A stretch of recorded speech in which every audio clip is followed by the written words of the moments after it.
أجري سالم أجري مجري سالم كيجو هاي بسم الله الرحمن الرحيم حسب قوتني وحدوري يعني كهذا لما أنت لبنا عدو اسكو حجي ونادي عدو قحنا هاي ويمدحيد سراكيل سرسرة وعيدا كقركة وكل انتي أجا هراء عيدا ماذا نمبر 2 نوحوي أرنتها سراكيشة ورتي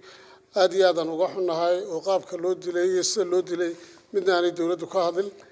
واحد لنا أنا كبحين تعصير حتى أنا كبحين أدي عدو قحنا هاي أرنت كلام وكهذا إن أنا أرتين تاني تاكلوا قلين عيدا كقركة سراكيشة ciidamada Soomaaliland guud ahaan dadka reer Soomaaliland si u dheeyeen baa waanu ka taxsadeena ilaahay sabriye ma dhamaanteen inaga wada siiyo waxa kale oo ka hadlaynaa arintii foosho xumeyd ee shalay ka dhacday Gabiley oo ahayd arin eheliyadii iyo dadkii ehelka u ahaa saraakiisha dhintay ay lahaayeen hal la soo qabto cidii dilka ka dambeysay oo xukuumadda ugu dacwoonayeen oo lagu isticmaalay hub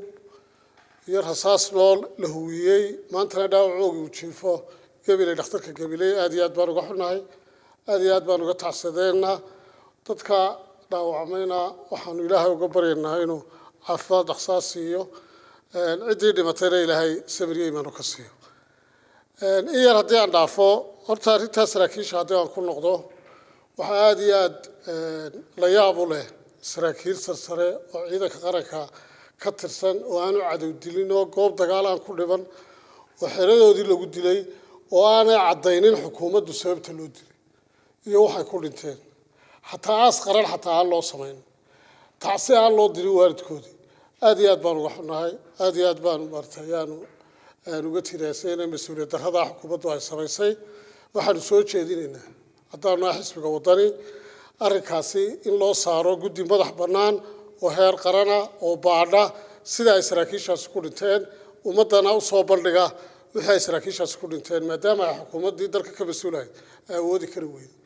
waxa kale oo xisbiga wadani soo jeedinaya ama aanu leenahay waa in si degdega ciddii falkaa ka dambeysay maxkamad loo soo taagaa loona soo qabta xukuumadda waxaanu mar labaad ku celinaynaa mar saddexaad ku celinaynaa ciddii falkaa ka dambeysay iyo ciddii fulisay intaba si dhaqsaa maxkamad loo soo taago dadka reer Gabiley waxaan ugu baaqaynaa inay nabadgelyadooda ilaashadaan xukuumaddana ayadaa dagaalka rabta ayadaa dhibta rabta ayadaa rabta inay wax layso ka digtoonaada inay fursad siisaan ay carruurtiina ku layso